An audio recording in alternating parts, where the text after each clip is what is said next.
let me brief about myself.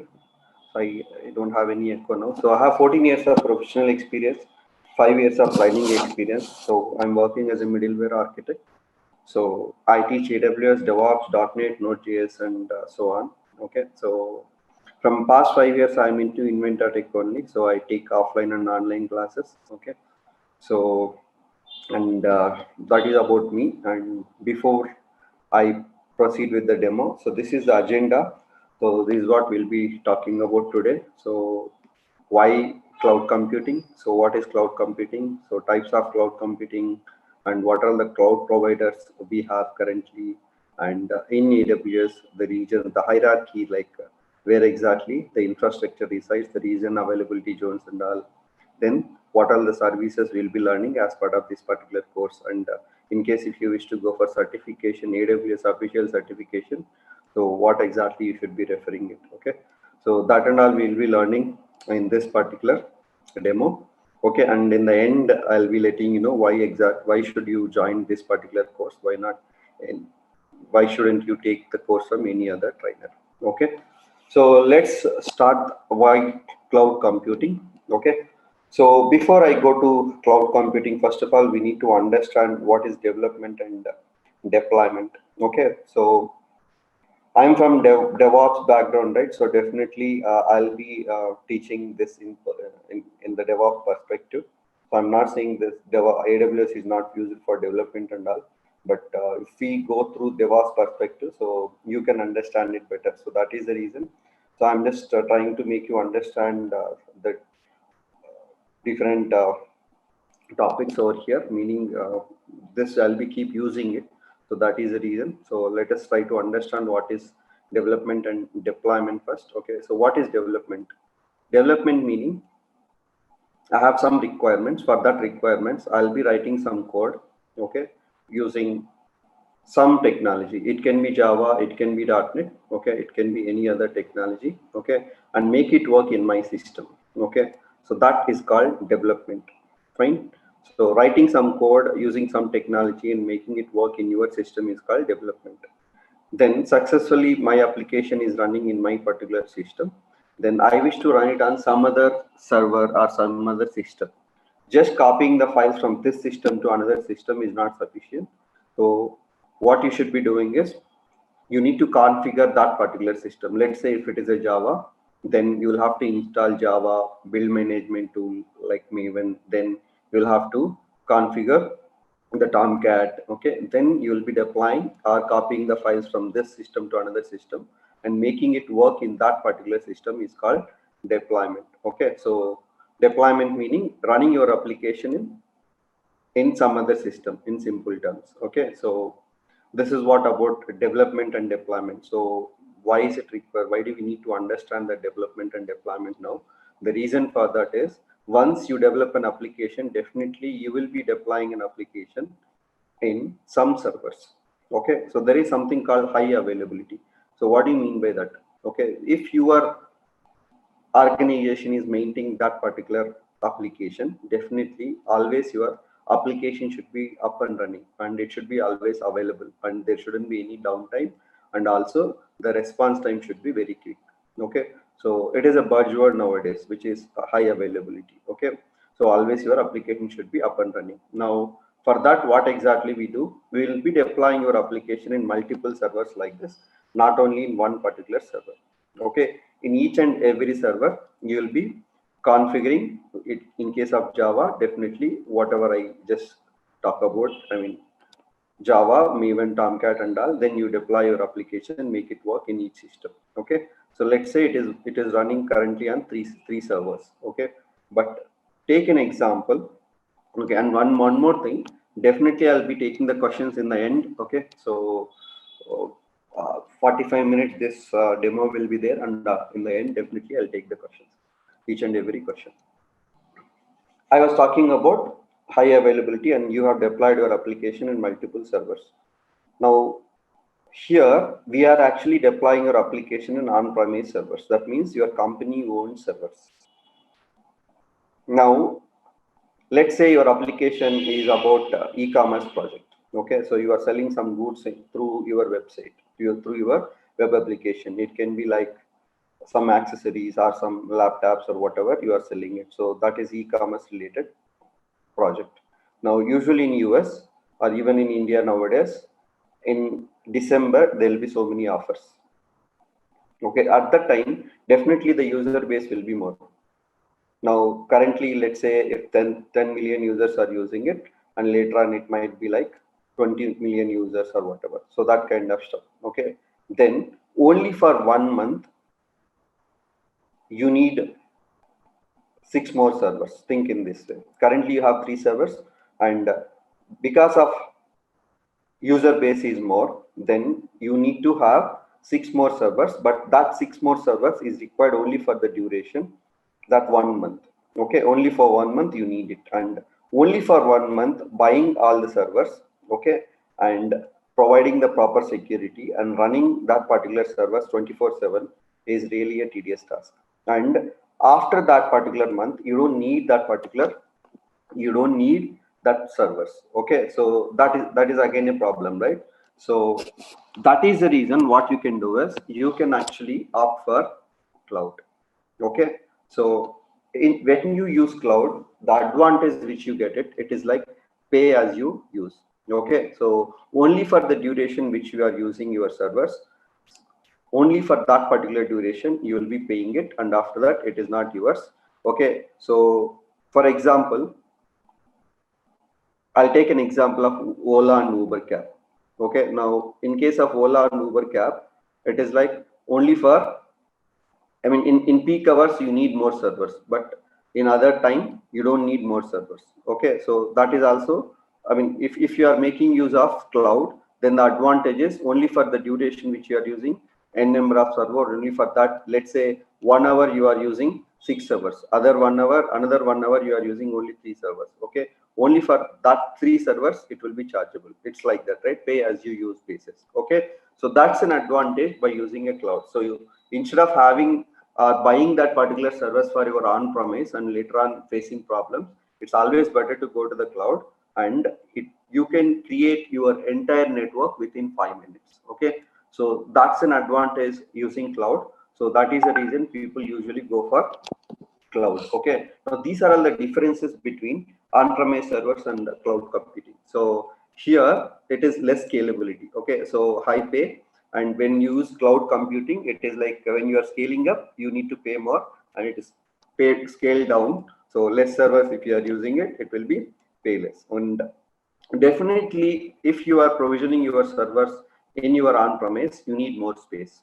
Okay, so let's say for 3 servers, you need one small room, and how about 10 servers? Okay, definitely you need 2 more rooms, right? So the space is definitely required if you are provisioning your servers on premise. Okay, but you don't need any space if you are using cloud.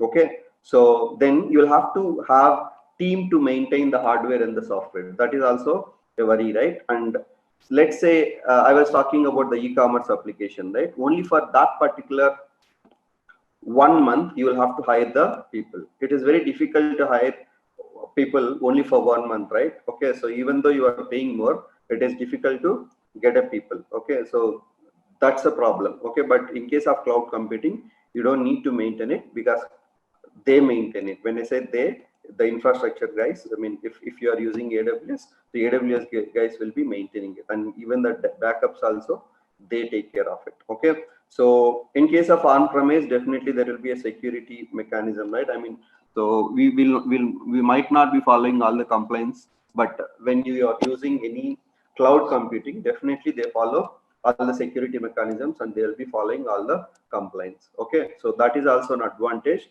by using cloud computing. And restructuring the infrastructure is really difficult for a business, new business needs. Let's say your application is running successfully in on-premise, that's fine, but you wish to restructure the infrastructure. Okay, it's not only the servers and other I mean, not only the EC2 instances, you wish to go to something like serverless or whatever. So, and you really wish to change the entire architecture of your infrastructure, then it is very difficult to do that, right? You will have to buy all the infrastructure according to the new needs. But if you are using cloud computing, it is high flexible, right? So within a fraction of minutes, you can actually make it down the old infrastructure, and you can provision a new infrastructure based on your new business needs. Okay, so this is an advantage by using cloud computing as well. Okay, so then only by using, I mean, you can access your AWS services I'm just cloud services. So when I say service, it can be anything. It can be virtual machine, it can be a storage or whatever. You can access these services from anywhere. Just you need to have a proper security mechanism and proper internet. Then you can access your services from anywhere. Okay, so that is also possibility by using cloud computing. Okay, so definitely the implementation time will be little longer on on-premise servers, but in case of cloud computing, rapid implementation will be there. So these are all the advantages if you are going on cloud computing. Okay, now we have discussed why do you need cloud computing. Okay, so I've given few examples as well, like I was talking about Ola cab or Uber cab or whatever, but I'll give you very simple example. So the example is like this. Okay, let's say you wish to set up a small organization. Okay, so you have around some amount with you. Okay, so like 10 lakhs or something you have it. Okay, then for the infrastructure only, if you are spending like 50% of the amount in that, then only the left out amount is only 50%, right?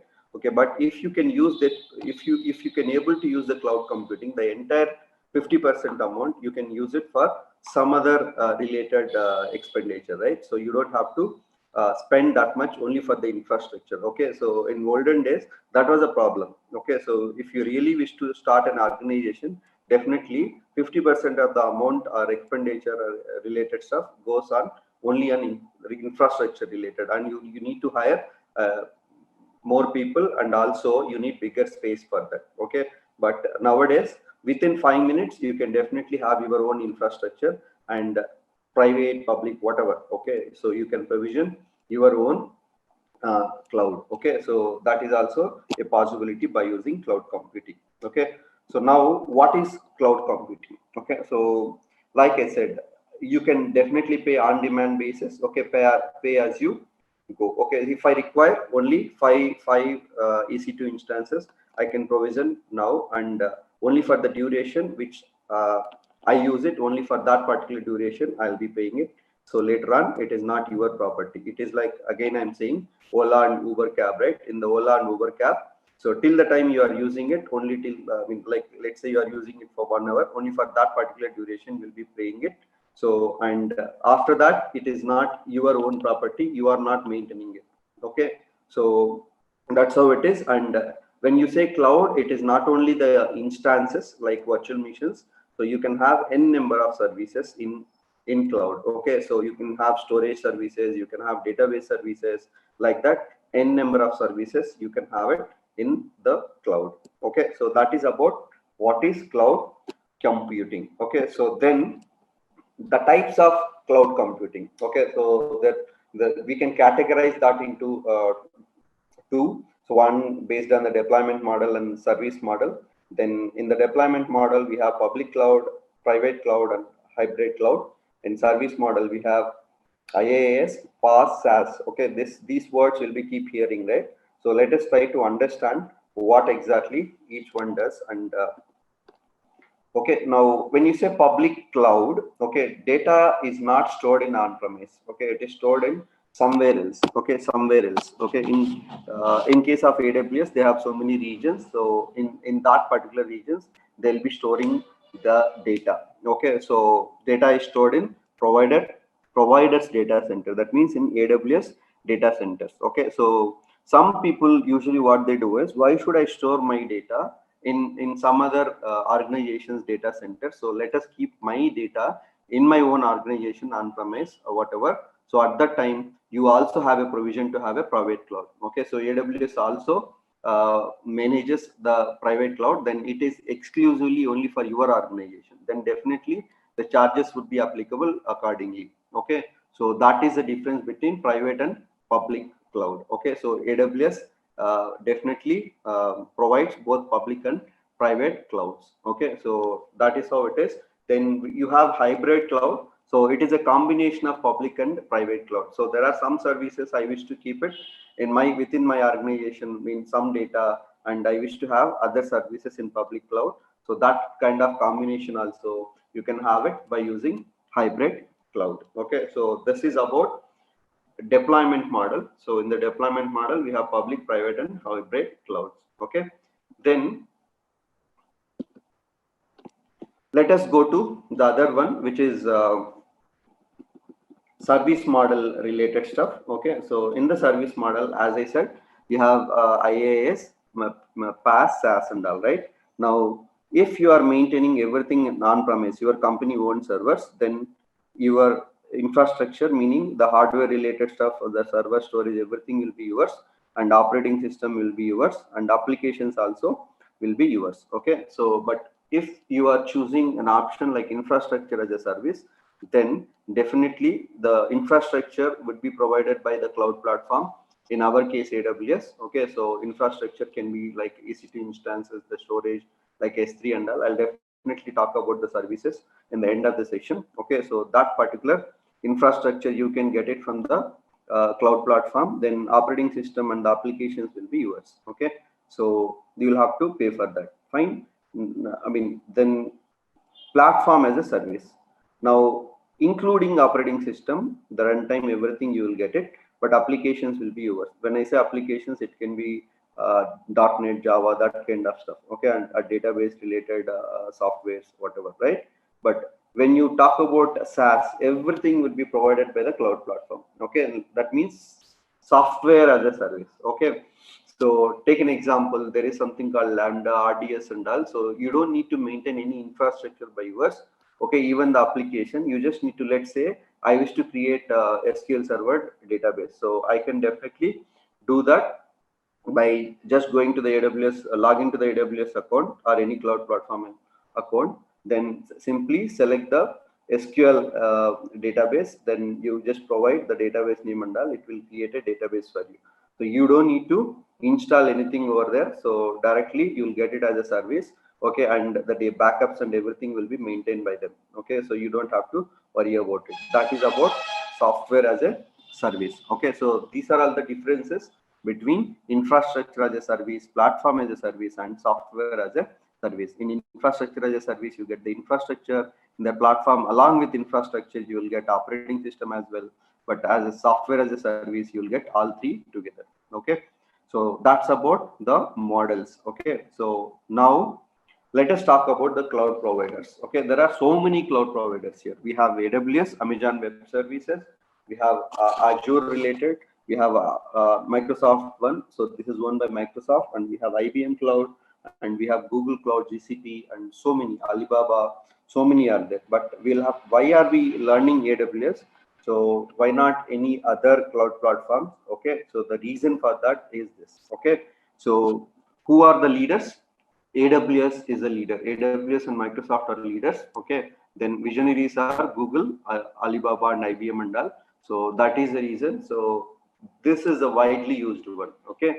And definitely, given the one more region over here, AWS has grown into the largest cloud services provider by being first to market and by being the more developer friendly. It is more developer friendly, and most of the services they only introduced it. Okay, so then it is kind of others copied it, right?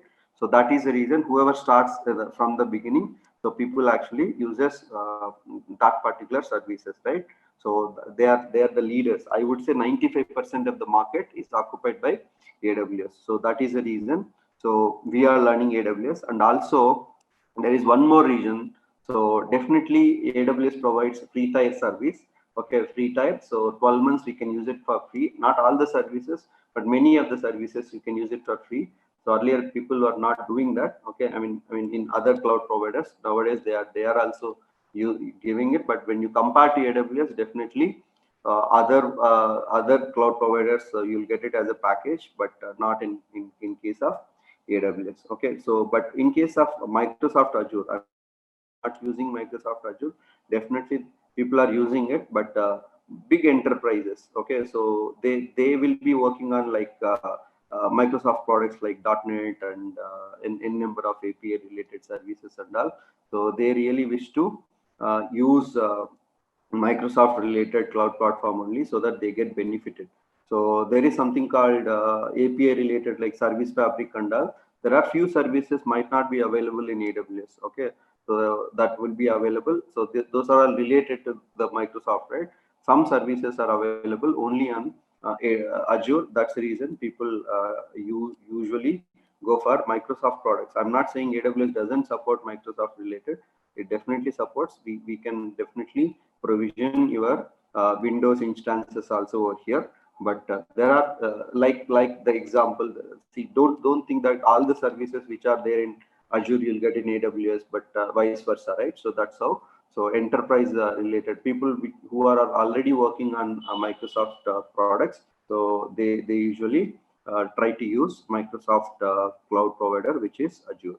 Okay, so that's the reason we are using, we are learning, we are trying to learn AWS. Okay, so now let us move to the hierarchy of AWS Global Data Center. Okay, so what do you mean by that? So when you say cloud platform, so definitely there will be n number of services, right? So the services like EC2 instances, EC2 instances, Elastic Cloud Compute. It's a virtual machine. Okay, so virtual machine meaning instead of using your own computer, so you will be provisioning one computer in the cloud. Okay, then you access that particular system through the internet by using some security mechanism, right? So whenever you are creating an instance, so where exactly that instance gets created is data center. I mean, meaning, so I'll just browse to the AWS console. This is your AWS console. Okay, so there are n number of services. I'll come to the services part, but if you observe here on the right hand side, you can see so many regions. So that means in all these regions, AWS data centers physically exist. Meaning in India we have it in Asia Pacific.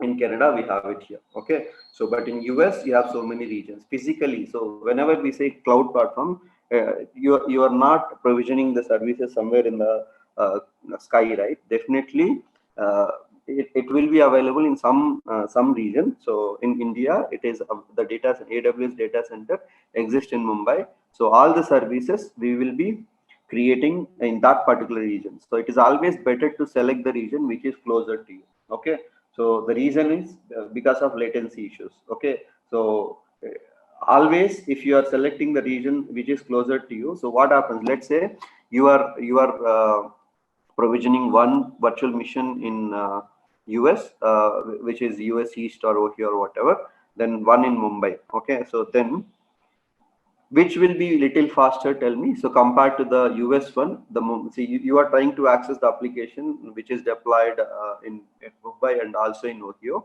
So definitely the Mumbai one will be little faster than the Ohio one, because so it has to go through so many routes. Okay, but in case of Mumbai one, so it is little closer to you. So that is the reason that would be faster than Ohio. Okay, for smaller application you might not notice, but if you really use the tools and all, you will notice it. So that's the reason. So we have to select that. It's not like where you are deploying it. It's based on where exactly users are using it. If more users are there in US, so definitely you will have to deploy in that particular region. So that kind of stuff. Okay, now we understood what is the region is all about. So in one region we have availability zones. Okay, so each region will have availability zones. So that means, so these availability zones are huge data centers. So that means both, I mean, availability zones are internally connected with fiber network. Okay, so why do we need to have it? So if one availability zone goes down, at least other would be there, right? So because of high availability, so we use, I mean, AWS uses availability zones. Okay, so because of some calamity happens, one availability zone goes down, other would be definitely, it would be up, right? So that is the reason AWS has so many regions. So the I think biggest one is in US, so which has got 6 availability. zones. Okay, and I was talking about regions. So currently we have 20 regions, and one secret region is there. It is actually used by US government. We don't know where exactly it exists. Okay, so US government would be using that. Okay, so now under regions, I said there will be availability zones. Okay, so and both are all availability zones are interconnected. Okay, it can be two or multiple. Definitely all are interconnected with fiber network. Okay, so if you are creating one instance in one availability zone, other in other availability zones, both are interconnected. You don't need to do anything. Okay, so both are internally connected. Okay, with high speed network. Fine. So that is about that. Now we know what is a region and what is availability zone, and then we have something called edge locations as well. So these are all cached servers. So why do we need that? Okay, why do we need these cached servers? So I was just talking about you will be deploying your application in one of the region, right? So let's say your application is deployed in Mumbai, and all over the India, people are trying to access your application. Now, what exactly happens? So people, whoever is close to Mumbai, uh, their response time will be little quicker compared to other cities, right? So that's the reason. So what is the solution for that? If AWS servers are there in other cities as well, then definitely there won't be any latency issues. So that is the reason. So we have edge locations. Physically, your application we will not be deploying in that particular edge locations. That is not possible. So we'll have to use one service called CloudFront over here. So using that particular one, what do we do is, so like I said, these are all cache servers, right? So instead of requesting Mumbai, when you provision the edge locations, the request directly, let's say you are trying to access from Bangalore. Okay, now in Bangalore there will be one edge location. Okay, so then your request goes to the Bangalore, so it verifies whether the related response that particular server can provide to you or not. Okay, if that is not possible, then what happens is, so it redirects that particular request so to Mumbai. From the Mumbai it gets a response, and that response will be stored. See, I'm not talking about dynamic ones. I'm talking about like media related, some Excel sheets, and sometimes some content delivery, meaning like JavaScript related and all the static related stuff. Okay, so it can cache that particular data in that particular edge location in cache servers. Then it sends that response to us. Okay, then the next time when you try to request the same one, then anyway that data would be available in that particular cache server. So the response will get it from that particular edge location only instead of requesting again to the Mumbai region. So that is the reason. So we have that particular provision. So definitely there will be some cost associated. So if required, you can use a service called CloudFront and you can utilize edge locations as well. Okay. So this is the hierarchy about your AWS. Okay. Now there are n number of services in AWS, right? So these are all the services. So I was talking about EC2 instance, right? So EC2 instance you get under compute, and we have something called Lightsail, Lambda. Okay, so these are all the under compute. So like that, so they have segregated into multiple categories. Okay, but like for an example, on under networking we get VPC and Route 53 and all. Then under storage you will get S3 and all. Okay, like that you will have so many services. Okay, there are around 130 services, more than 130 services under AWS. Okay, and it is difficult to learn all the services. Okay, so it is based on what you need is a question. Okay, so anyway, for certification also there are some, I mean, like we have certification like associated level and professional level architect and all, right? So accordingly you can learn it, or based on your application needs also you can learn the services, or you can utilize the services. Okay, and as part of this particular course, so these are all the services we will be learning. Okay, these are all the services comes under solution architect professional certification exam. Okay, so definitely we will be learning initially the basics of AWS.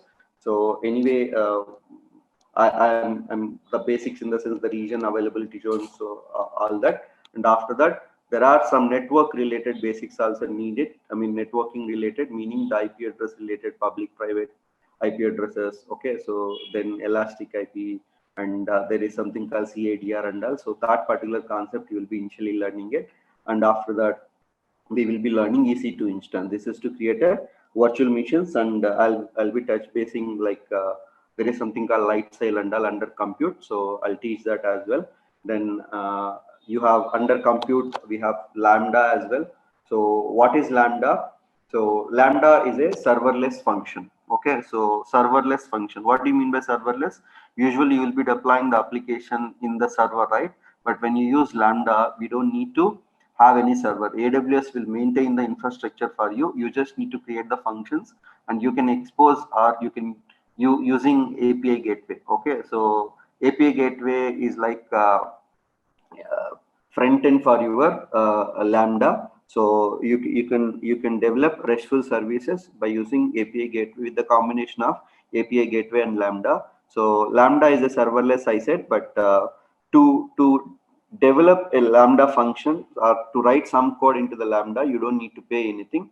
So, but only if users are trying to access that particular function, only at that time it would be charged. Internally, it will be using Docker container concept and all. Okay, so the scalability, everything, AWS will be taking care of it. But anyway, so we'll be learning in detail in the regular sessions what is Lambda and what is API gateway and all. So then apart from that, you have S3. So S3 is for storage. So why do we need storage? Like it's like Google Drive and all, right? So it is a separate storage mechanism. So unlimited storage we can have it inside a S3. So why do we need to have unlimited storage and all? Later on we'll be learning it. Okay. So then IAM. So IAM is required for security in AWS. All AWS's services would be controlled through IAM only. So very important service to understand. So we'll be learning that as part of IAM, the security one. Okay. So you can create users, groups, roles, okay, policies and all in IAM. Then we have RDS. This is a database related service. So you could provision, these are all the databases in your AWS. Okay, so you have MySQL, then Postgre, Oracle, Aurora, and all, right? So these are all the databases you can have. This comes as part of SaaS, right? So that and all you can have it as part of your relational database services. Okay, then you have something called Route 53. So this is like a cloud domain name system web service. Okay, so it is to, let's say for example you have like example.com and all, so it internally converts that to IP address and all. Then it also internally uses load balancing, auto scaling mechanism and all. So that service also we'll be learning as part of this course. Then VPC, to create your own network under AWS, you need VPC, virtual private cloud. Okay, so the reason why we need this VPC is, I was talking about availability zones, right? So I said if you are creating one virtual machine in one availability zone and another one in other availability zone without doing anything, both are interconnected. But the problem here is, let's say you are working for one organization, I am working for another organization. Now, if I create one virtual machine, you are creating another virtual machine, if both are interconnected, then where is the security? Then it becomes a problem, right? So that is the reason we will create one kind of private network, I mean virtual private cloud, so that there will be a boundary so that both cannot be interacted. Within that VPC, if any services are provisioning, only that particular services we can access it, not any other VPC services. Okay, so that's how it is. And we'll be learning load balancer and auto scaling. So it's like I was talking about automatically scale up, scale down should happen, right? So based on the user base, so that comes under auto scaling. So automatically AWS provision the EC2 instances for you, so that we will be learning it. Then the load balancer. So load balancer meaning, so it's like you will be deploying your application in multiple servers, not only in one particular server, right? So each and every server will have a IP address. Then you don't provide IP address to the user, right? So there will be something called domain name you will be sharing to the user, but internally using the load balancer, okay, it points to a related auto scaling group. Okay, there are some types of load balancer and all. So we'll learn that, like application load balancer, network, classic load balancer. Okay, so in detail we'll be learning in that particular service. Okay, so then we have something called cloud formation. So the reason why we need cloud formation is we can develop the templates, meaning so AWS cloud formation is actually a service that gives you the developers and business an easy way to create a collection of related AWS and third-party resources, okay, and provision them. So when see you will be creating the templates, like I wish to, for my application I wish to have one EC2 instance, an S3 bucket, and some IAM policies and all. So we can develop a template by using cloud formation, by using YML script or whatever, JSON or something. So then whenever you need that particular infrastructure, okay, so you can simply run this cloud formation template, and instead of you go and manually create it, this cloud formation template will help you to create it. Okay, so that is the reason we use cloud formation template. So we also learned that all the services, like I said, which we are learning over here are definitely part of your AWS solution architect exam. Okay, so then Elastic Beanstalk. So why do we need Elastic Beanstalk? That is again, so let's say I have a .NET application. I wish to deploy my .NET application into the AWS. So then manually I will have to provision like auto scaling, load balancing. For auto scaling, I'll have to have some images, all that, right? But when you use Elastic Beanstalk, internally it takes care of everything. Okay, so you don't need to do anything. The scale up, scale down, everything, it takes care of it. So you just need to upload your artifact. It can be a WAR file, zip file, or whatever. In case of .NET, you will be uploading a zip file. If it is a .NET, then sorry, if it is a Java, you will be uploading the WAR files and all. So automatically it takes care of the deployment. Okay, then we have services like SNS. So using SNS, you can do multiple things. It is like to send a push notification to your mobile devices, then to send an SMS, email, so many things you can do it by using SNS. Then you have simple workflow service. So this is like, let's say I have background processes, so many tasks are there. Then all these tasks parallelly, I should be executing it. Then we can use simple workflow service. Then I already talked about Lambda and API gateway. Then let us talk about CloudWatch. Okay, so what is CloudWatch? CloudWatch is actually to monitor your services. Okay, you can get the metrics and by using CloudWatch, and also you can have the logs. Let's say I have a Lambda. Okay, so I have written. So the basic advantage using Lambda is you can have so many runtimes here in the Lambda function. You can develop a function by using .NET, by using Java, by using Python. Okay, anything, but you don't need to pay. Okay, but let's say if you really wish to develop a function by using .NET without serverless, then you will have to pay for that particular software as well. But over here, you don't need to pay anyway. So there are some logs in your Lambda function. So now we will have to verify that particular Lambda logs. Okay. So then that particular logs, you can query it by using CloudWatch, and you can verify the logs and exception everything by using CloudWatch. So for monitoring and verifying your exceptions and all, then CloudWatch would be really helpful. Okay, so you can have your own dashboard also to have the counts, like how many are successful, how many are unsuccessful, that kind of stuff you can have it in CloudWatch. Okay, then we have Cognito as well. So Cognito is like to have a user management. So don't get confused with your IAM and with Cognito. IAM is for security. Cognito is to have your user management. Okay, so user not to it. This is not for the AWS. Okay, not to maintain your AWS. This is for your application. Okay, so you can act on so many things. Okay, so for your application, so it's like single sign-on stuff also we can use. So for that also we can use Cognito. Okay, so then Kinesis. So this is for let's say you have I mean, again, this is related to the metrics or logging purposes, and this is like real-time logging.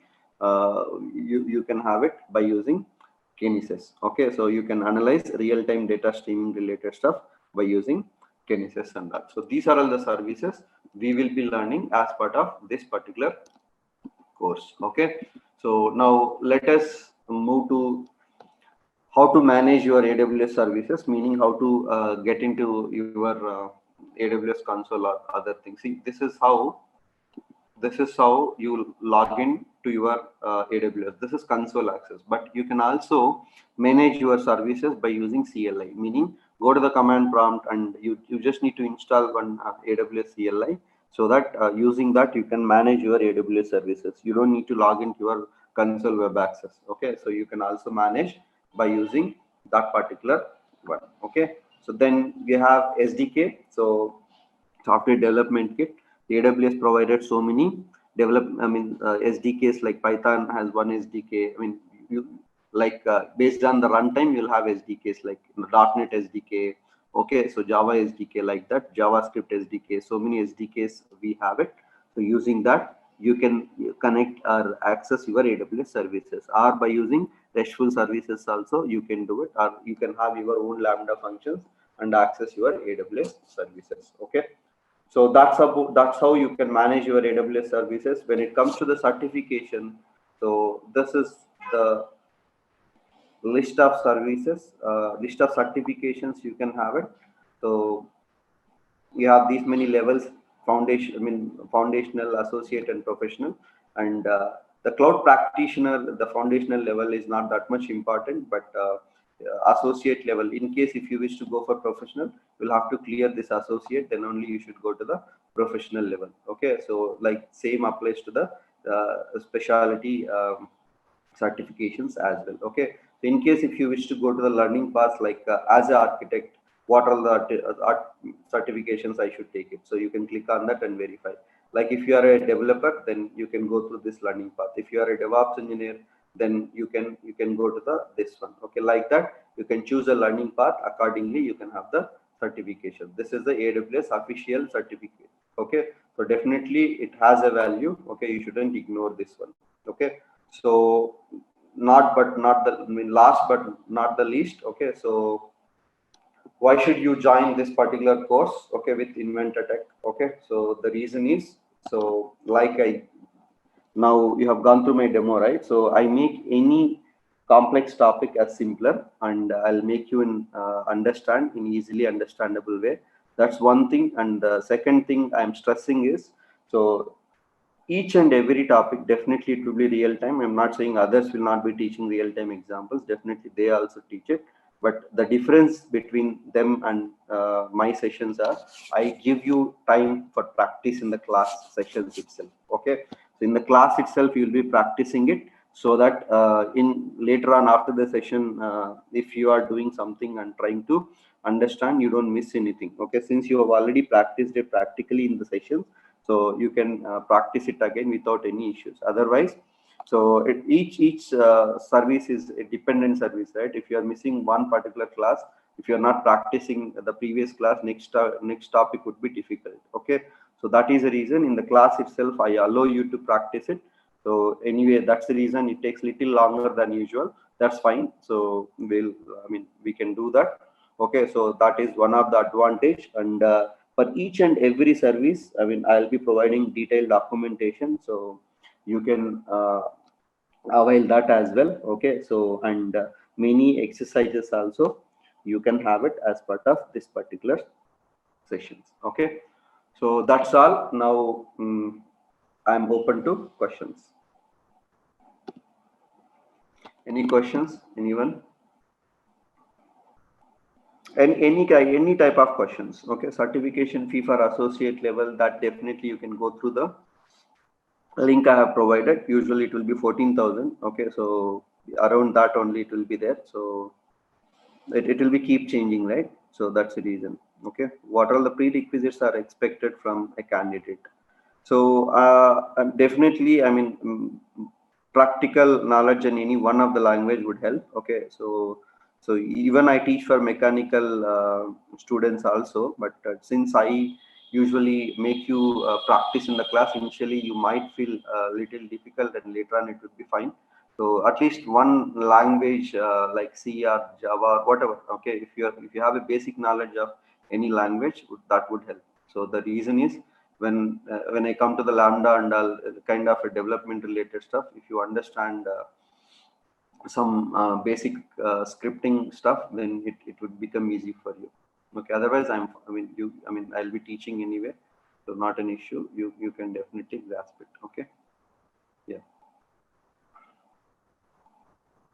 that's fine. I mean, zero programming, at least.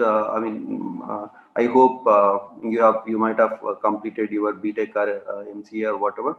So at least basic knowledge you must be having it. But if not, even C++ knowledge is also help. Doesn't matter. Okay.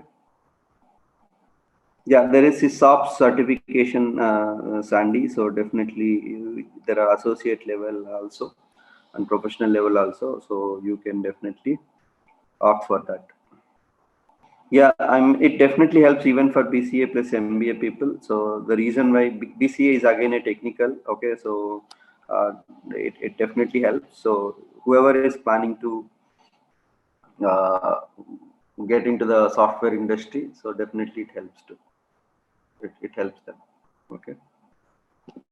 Yeah, foundation level certificate is not that much important. Okay, so just for a practice, if you wish to have it, then you can go for that. Okay, so but associate level and professional level, so it has very good value, but not the foundation level. So you can skip that if you are interested to go for associate and professional level certification. Yeah, so Saurabh, I have already explained that civil engineering department, but I mean, yeah, as long as you are really a hardworking guy, so I don't think it would be a big deal. Okay, not be using that much uh, uh, scripting over here, so it would help, not an issue. So you can learn it with little bit of hard work. Okay. Now this is Kumar. It is fully online course. Okay, so you'll have to attend online for this. But even though it is online, it would be two-way communication here. I mean, only today it is a demo. That is the reason actually you are in YouTube and all. But usually it will be two-way communication. So each and every question, whatever you have, whether it is simple or big, doesn't matter. You can ask any of the questions and you can get the clarity. Even when I am teaching as well. Okay, so you don't need to wait till end. So at that time itself, you can ask any of the questions. Okay, so course fee and all, I'm not the concerned person, I think. So you'll have to contact the institute guys. So they'll let you know. Thanks for attending the session.